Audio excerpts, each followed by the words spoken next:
as somebody who's had this problem many, many times where I've had a business do really, really good, and then all of a sudden, the revenue's lost. All of a sudden, less clients. All of a sudden, the market's acting a bit different. The stuff that I was doing before is not working anymore. This is kind of my solution to this issue right here. And like I said, I've had multiple companies. This has happened numerous amount of times, and sometimes it's not worth saving the company. How do you know when to save the company? How do you know when to just pivot? How do you know what types of changes to make to actually get that revenue back to where it needs to be? This is what we're going to talk about. So the one thing I'm going to need you to accept right now, so you don't screw yourself over, is that not every situation is worth saving.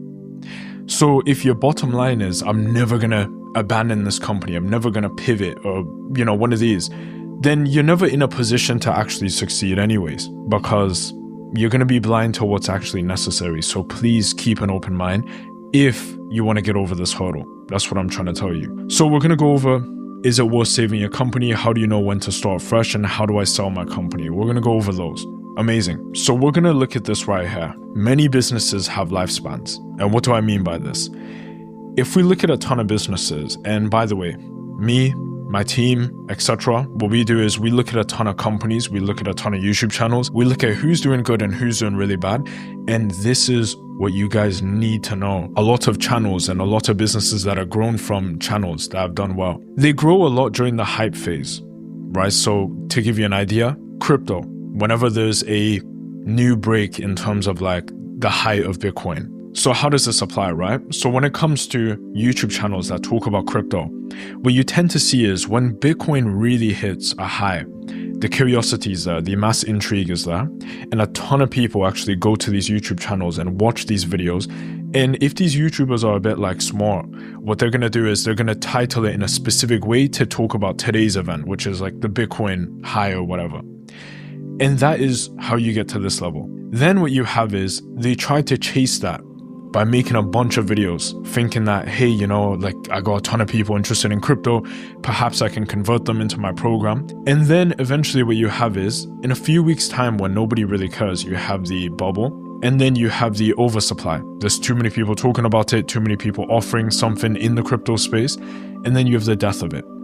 And I'm saying this as somebody who's personally been monitoring a few channels around that industry. And the reason why I've been doing that is because we monitor everything. We monitor every single business that you can imagine. So I know everything about whatever industry and what works and what doesn't work. So the one thing I need you to actually ask yourself is, did your course or coaching come from a trend?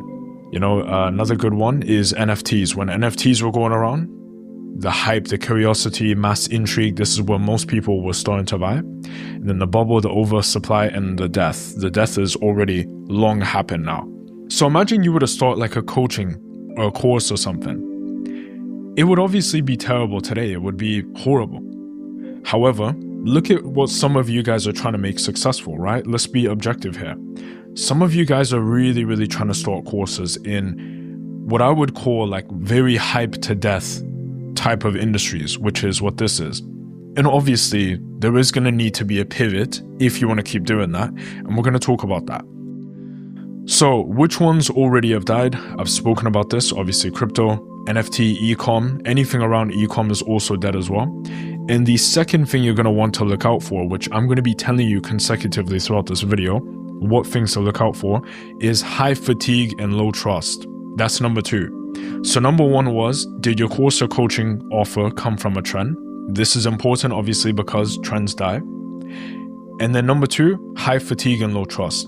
Does your industry have high fatigue, which means like people who are kind of almost annoyed by it? They're tired of it. Like the crypto space. The high ticket space is actually getting here, which is something I'm going to talk about some other time and what to do with that. But the high ticket space is actually getting to high fatigue soon. And then the low trust is actually formulating right now as we speak. So that's what number 2 is. You want to look at these 2 things and you want to ask yourself regarding your company, does this apply or does this not apply? And what never revives a dead company is amplifying the marketing or posting a ton more. It has no effect. And I actually mean this. What I mean is, look, if you've got a company that's extremely low in trust, you've got high fatigue, and you've got basically a trend that your coaching and offer came from, then what is posting more and more and more gonna do? Right? You're gonna have to amplify the way your titles look. You're gonna have to have those stupid faces in the title. You guys know what I mean, like the very cliche faces. You guys are gonna have to be like, oh my god, this major event, insert major event that probably isn't that serious, happen, and try to tie it to, you know, crypto somehow, you know? So now what happens is you become almost like a shill for this one industry, and you're constantly tying everything to this. You know, next thing you know, you're tying the Epstein files to cryptocurrency somehow, which might get you views. But what is it going to do? It's going to continuously lower the trust. It's going to bring the fatigue up. And look, this can happen on an industry-wide scale, meaning the industry in general could feel like this, and you can still pivot around it and position yourself in a good way and be kind of intelligent and take over the whole market, basically. But the problem is, if you subscribe yourself to this, like you're doing the cliche stuff that I mentioned, your personal channel or your personal business has high fatigue and low trust. What the fuck do you think that's gonna do, right? What that's gonna do is, it's gonna completely destroy everything for you. So my point is, this whole bastardization of business content, this is gonna put you in a very bad position. You don't wanna do that. And if you're in a position to have to do that, to get views, then the industry, number one, is probably not good. Number two, you probably don't make good videos, or these videos are just like very bland in idea. Or maybe you're very, very early on like me, like we're still finding an audience, right? And by the way, if you guys are wondering why the hell am I, you know, just on the screen today, on the board, it's just simply because this is something that I needed to film quickly because I just had to get it out there. I've seen a ton of companies that are making this mistake right now, and a ton of channels. I probably spent like the previous 10, 11 hours since the previous video looking at a bunch of channels, looking at videos, looking at what's going wrong. So I wanted to really put this out for you guys. But yeah, amplifying the marketing and posting has almost no effect. It's not going to help you to just post more often. People think that just because posting every single week isn't getting them the revenue and they're getting 5K a month, if they would have just post every day, they would get 7 times that. That's not the case. That's not how it works, guys. Look, every week, post once. I would ideally say something on like Substack or X or something. Posting every day is good, or maybe even on the post section on YouTube, you know, where you could actually type stuff like this. Now we're gonna actually look at the way that most people market things and the way that most YouTube channels actually operate in terms of making high ticket sales, and we're gonna look at the problems within that. So let's just actually get out of here and let's do that. We're just gonna go over right here. So this is kind of what the flow of most leads actually look like for most channels. So on YouTube you get 2,000 views, let's say, and then you get 50 people clicking on your site. 10 of those people go to Calendly, and 2 of those people probably close on a sales call or something, and then you lose 48 leads. Now tell me if this actually resonates with you. This is probably going to be very familiar, which is probably the most common way that people market. I've seen this in every industry, basically. And let me tell you, it could get you to 5K a month, it could get you to 10K a month, but it's not going to get you to 50K a month. It's not going to get you beyond 100K a month or nothing. You're never going to really break out of the 15K a month stage with this. And even if you do, you're very aggressively marketing. That's going to be number one. I want you to actually comment down below which one you are, number 1, 2, or 3.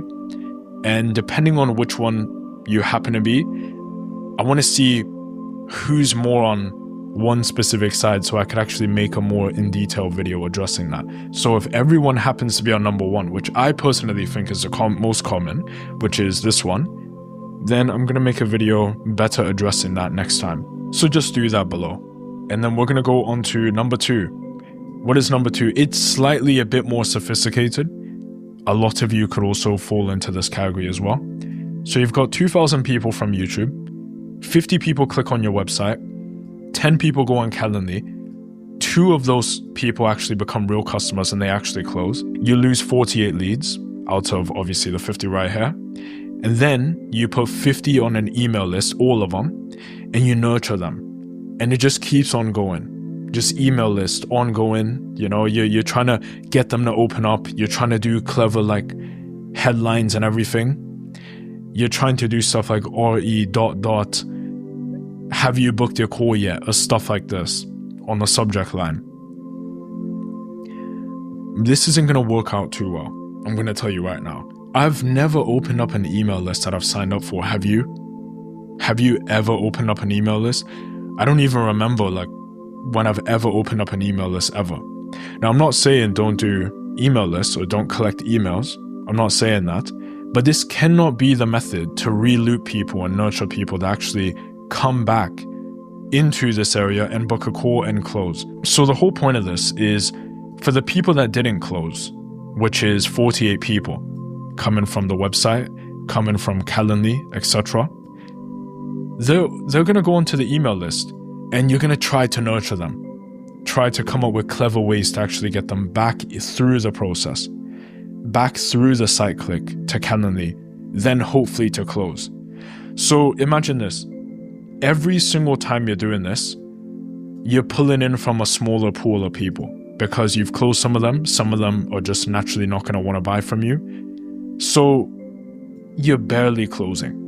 And then you're going to have to keep making videos to make sure this is alive. My opinion, not a good way to operate, my opinion. Now, if you want to see how I operate, or you want to see something a bit more similar, which I'm going to kind of talk about at the end, specific to one industry. But if you kind of want to see more of that, then let me know as well, because I'm more than open and happy to actually make a video like that. We're going to go on to the third one. But remember, if you're the second one, then also comment that down below. A lot of you guys are going to be in here. So now we've got the community version. So this is also fairly common as well. I wouldn't say it's as common as the other two, but basically you've got 2,000 people on YouTube. 200 of those go to your free community on Discord. And it doesn't have to be Discord, by the way. 50 of those people click on your website. Should be 40, to be honest, or 35, considering that there's an extra step. 10 people go to Calendly, 2 people close, and then you lose 48 leads. And what happens when you lose these leads is that they don't come back most of the time. Now, the community is slightly better because you're constantly posting and you can intrigue people a lot better than an email. But this is still very weak. The closure of this is not really good. I did this in 2020. It doesn't work. I've done the other two also in 2020. They don't work either. So if this one is you, comment number 3.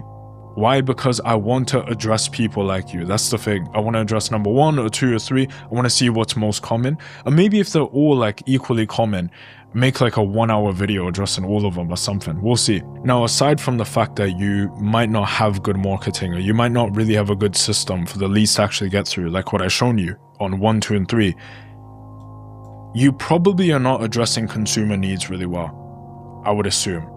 Why? Because you couldn't just have a course about fitness. You couldn't just do that. It has to be specific, address specific needs. If you address people with mobility issues that are relatively older, people who are retiring, that's a lot more of a high-ticket industry than, you know, just working out in general. Everyone's teaching you how to work out in general. You're going to need to come with something a bit different. You're going to have to come with something that shocks the industry a little bit. And you might rather pivot your brand or your industry, depending on this. And this is actually a very common practice. And you might actually know about Ali.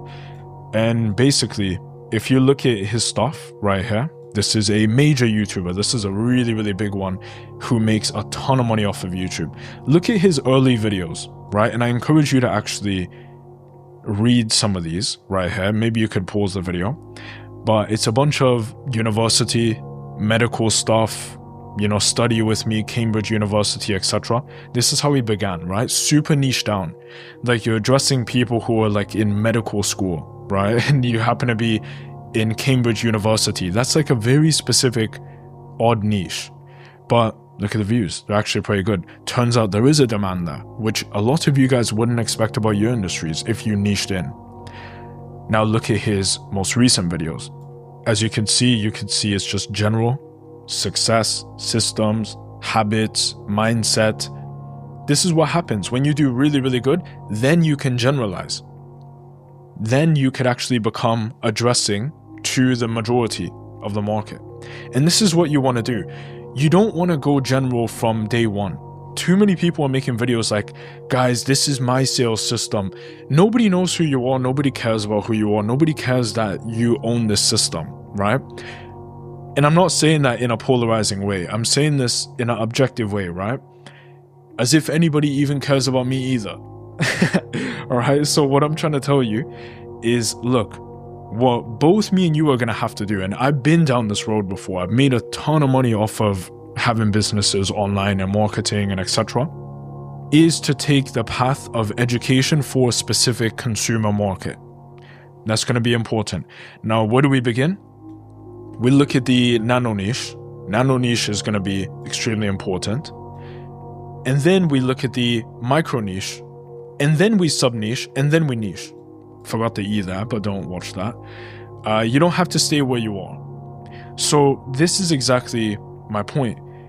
You begin by nano niching. So if you don't know how to do this, think of a niche, any niche. Like look at Ali right here. Right now, he's doing like mindset business improvement, self-improvement in general. Let's just call it that. That is a major niche. Self-improvement. What's sub-niching? Sub-niching is if you were to talk about specifically productivity. Okay, cool. What's a micro niche? Specifically talking about softwares that help with productivity, let's say. And what would be a nano niche? Let me just think. Probably productivity tips for doctors or people who are in medical school. Kind of actually exactly what he's doing here, basically. If you were to just turn this all the way back, you eventually get here, right? Do that with your niche. Please, guys, if you're niching right now, or sub-niching, or even micro-niching in many cases, stop what you're doing and nano-niche. Look back. Look back at all of the steps or whatever. This is actually this reminds me of like an old quote. I think it was by Mark Zuckerberg. I'm not a big fan of the guy, right? Who is anyways? But, no, I'm joking. But the thing about the guy, he said something that was actually very interesting once. He said, you cannot connect the dots looking forward.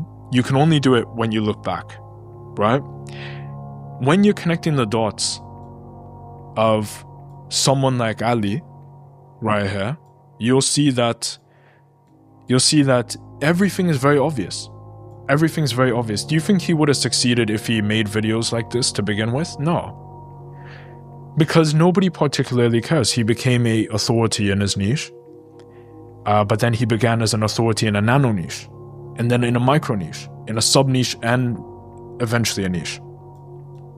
And it's very difficult, almost impossible to discredit somebody in a nano niche because you naturally have to be qualified to specifically talk about a very specific issue. So don't just talk about fitness, talk about extremely niche issues, right? Like address people who have problems in their knees or something.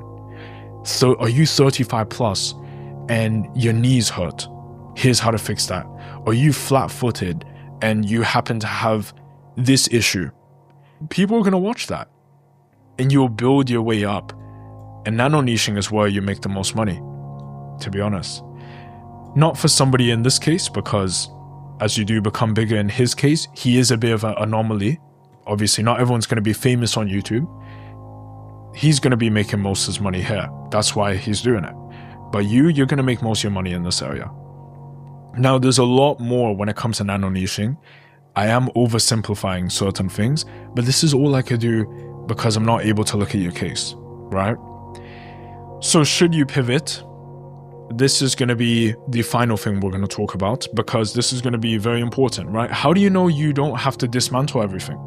Here's what I would do. In most cases, I would pivot a dying business if the industry is high trust. If the industry is very low trust, I probably would switch. Industries. That's my opinion. Why? Because a low trust industry inherently comes with a lot of problems and a ton of misconceptions and a ton of stereotypes. if I don't want to be bunched into that and constantly having to prove, hey guys, by the way, I'm the only real one in this industry. If you don't want to constantly have to do that and fight an uphill battle, my opinion, I would switch, or I would completely, change my business industry or whatever. But if you happen to already do something high trust like fitness, accounting, or taxes, or something, obviously if you're a professional in some of those fields, which you should be if you're making content about that, then you're already in a high trust niche. The only thing that you have to do is you guys have to nano niche. If you're doing something like cybersecurity, you run a software that's actually useful, or pretty much any business, but like the very stereotypical ones that receive a very bad reputation. Like if you were to tell somebody random on the street, hey, I do this, and they kind of have this like skepticism, if that's your industry, then change it. If not, then just make a pivot. Just do a nano niche pivot. Try to go back a few steps and figure that out. But this video is going to be really, really important because it took me so long to actually come up with this and to figure this out. Because naturally, when you're in the situation that you're in right now, it's impossible to see this. You can only see this later on when you're out of that. And like I said, I've run many companies before. I've had oversight of many more companies. And as somebody who's done very, very well, this is something that I want you to actually understand. So hopefully this gave you a bit of clarity. Guys, make sure that you subscribe and like this video. Or maybe send this to somebody, because we're trying to really get the ball rolling here. This is a new channel, right? And it'd be great to start a community, and maybe I can actually build something for you guys so you guys can actually benefit from. And if you guys also want this, I want to actually be able to package this for you. Just send a message right below, just like a comment or something saying that you're interested in having this. I might make it a thing where I actually give you guys these every single time. So that would be good. Just comment that below, and then hopefully I can get to all of you guys.